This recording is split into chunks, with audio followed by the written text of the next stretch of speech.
Sekarang kita masuk ke contoh soal buat misalnya pengukuran piezometer. Oke, kita lihat ya. Kita punya suatu tangki tertutup yang berisi zat cair tertentu dengan S spesifik gravitinya adalah 0,8. Oke. Terus dia dikasih tekanan, terus diukur nih, ternyata tekanan permukaan zat cairnya itu adalah 0,5 kg force per cm kuadrat. Apa namanya, persegi. Nah, ingat nih satuannya kilogram force per cm persegi. Kembali saya bilang, kalau kita berbicara industri itu nanti dia gitu. Kalau kita apa namanya di notebook itu kita biasanya pakai Pascal kan, tapi juga sering pakai namanya PSI, kilogram force per cm ini, atau pakai bar. Jadi banyak, terutama di industri. Nah, terutama di industri pakainya bar, karena ya maunya orang kayak gitu yang punya perusahaan kan. Nah, oke. Terus kita diminta berapa sih tekanan pada dasar tangki ini? Lihat ya skemanya. Lalu kira-kira tinggi kolom zat cair yang naik di dalam tabung vertikal. Oke, jadi ada berapa pertanyaan? Ada 2 pertanyaan. Yang pertama adalah 1, tekanan pada dasar tangki. Itu 1. Yang kedua dia nanya, oke, kalau kita ngukur pakai piezometer, berapa sih kira-kira tinggi yang terjadi pada piezometernya? Gitu. Jadi ada 2 pertanyaannya, oke? Teman-teman saya minta buat memperhatikan ini, kenapa? Karena seringkali nih kalau mahasiswa itu, kalau nggak dikasih bullet point, maksudnya pertanyaan A, pertanyaan B, ya dia nggak ngeh, karena mengerti pertanyaan itu adalah bagian awal dari solusi, gitu ya. Oke, siap. Jadi yang kita punya adalah apa? Yang kita punya adalah specific gravity. Apa specific gravity itu? Specific gravity itu adalah rho dari si zat cair, dari fluidanya dibandingkan dengan rho air. Oke, kita punya specific gravity-nya tadi 0 dari soal 0,8. Berarti berapa yang akan kita cari? Berapa sih sebenarnya massa jenis si zat cairnya? Oke.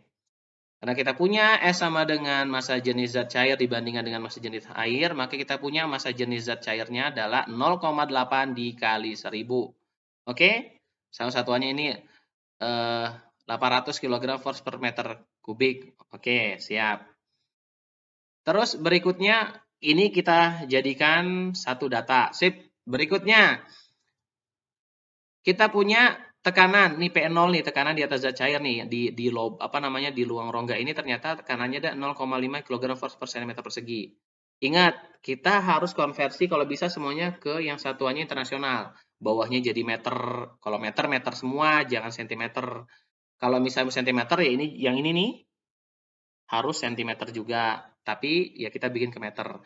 Karena dia 0,5 kg force per cm, maka untuk dirubah ke meter, maka ini nilainya kita bagi dengan 1000 pangkat 2. 1 cm itu sama dengan, maaf, 100 pangkat 2, jadi 10.000. 1 meter kan 100 cm, berarti 0,5 dibagi 10.000 sama dengan 5.000. Oke. Kita ketemu tuh tekanan si rongga ini, P0-nya. Tekanan pada dasar yang jaraknya adalah 1,4 meter dari muka air, dari muka zat cair, maaf. Maka kita punya persamaannya, tekanan hidrosisnya adalah P0 plus rho G kali H. P0-nya 5.000, H kali rho G-nya adalah 1,4 kali 800. 800 dari sini nih. Oke. Tingginya adalah ini, ya udah kita kali ini 1,4 dikali 800 ditambah 5.000 ketemunya 6120. Oke? Mudah saja. Terus berikutnya, itu pertanyaan A. Terus kita ditanya berikutnya, berapa sih tinggi kolom zat cair yang naik dalam tabung vertikal?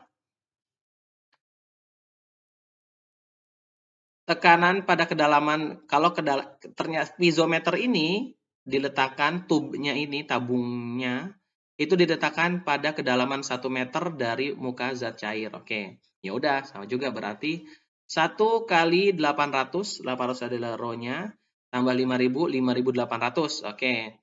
Tinggi zat cair di sini tinggal 5.800 total tekanan di titik ini nih. Bentar saya kasih.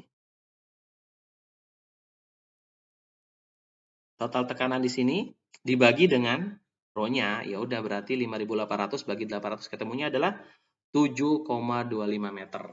Gitu deh. Oke. Sekarang kita lanjut ke slide berikutnya ya. Itu tadi contoh soal kalau kita pakai piezometer. Ada berikutnya untuk mengukur tekanan, kita pakai manometer tabung U atau YouTube manometer. Kita lihat. Oke, tadi kan ada kekurangannya tuh piezometer, dia liquidnya harus sama. Terus tidak bisa dengan pressure yang tinggi. Karena kalau tinggi, bayangkan tabungnya pasti jadi tinggi banget tuh. Nah, ini ada salah satu cara yang lain yang juga sering digunakan di industri ataupun di akademisi, yaitu pakai YouTube manometer. Oke, kita lihat ya, bagaimana sih prinsip kerjanya. Ini saya ambil, ini menarik nih.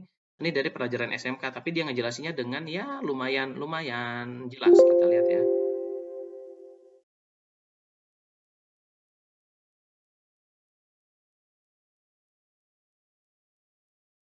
Utup atau pipa U. Mula-mula, pipa U diisi suatu cairan. Pada keadaan setimbang, tekanan sebelah kiri sama dengan tekanan sebelah kanan.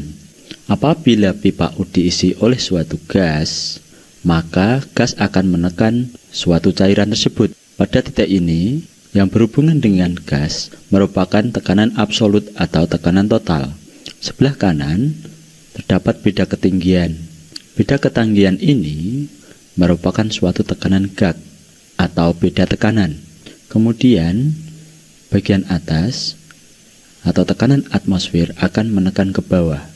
Maka, tekanan sebelah kiri, yaitu tekanan absolut, sama dengan tekanan sebelah kanan, yaitu tekanan atmosfer tambah tekanan gag. Tekanan gag atau tekanan yang terukur atau tekanan relatif sama dengan tekanan absolut atau tekanan total dikurangi tekanan atmosfer. Tekanan gag, satuannya adalah Pascal, Rho adalah massa jenis zat, satuannya adalah kilogram per meter kubik, G adalah gravitasi, satuannya adalah meter per sekon kuadrat, dan H adalah ketinggian, satuannya adalah meter. Apabila tekanan gag lebih kecil daripada tekanan atmosfer, digambarkan seperti ini, maka tekanan absolut sama dengan tekanan atmosfer dikurangi tekanan gag. Tekanan gag sama dengan tekanan atmosfer dikurangi tekanan absolut. Tekanan gag sama dengan tekanan atmosfer dikurangi tekanan absolut. Tekanan gag sama dengan rho Z kalikan G kalikan H. Prinsip kerja dengan tekanan atmosfer dikurangi tekanan. Saya jelasin sedikit ya. Jadi intinya adalah gini. Kalau kita punya suatu gas yang ingin kita ukur tekanannya, kita punya fluida yang kita ingin ukur tekanannya, maka kalau kita hubungkan dengan sebuah manometer utuh yang udah ada isi liquidnya, maka tekanan di gas ini, pressure-nya itu akan bisa kehitung lewat apa? Diindikasikannya lewat turun naiknya si muka liquid yang ada di utupnya ini, gitu. Kurang lebihnya kayak gitu deh. Gimana nanti hitung-hitungan ntar kita coba, kita lanjut ke hitung-hitungannya di di video berikutnya ya. Ini mangga kalau ada pertanyaan tentang manometer ini silahkan. Oh bentar. Oke. Jadi kalau misalnya ini salah satu keuntungannya adalah dia bisa mengukur fluida yang berbeda. Kayak tadi kan kita sudah punya fluida tertentu di utupnya itu, sementara kita mengukur gas. Ya udah kita tinggal gabungkan si gas itu ke utupnya. Perubahan tingginya itu kita tahu tekanan gasnya tuh sekian gitu. Untuk contoh soalnya kita lanjut di video berikutnya.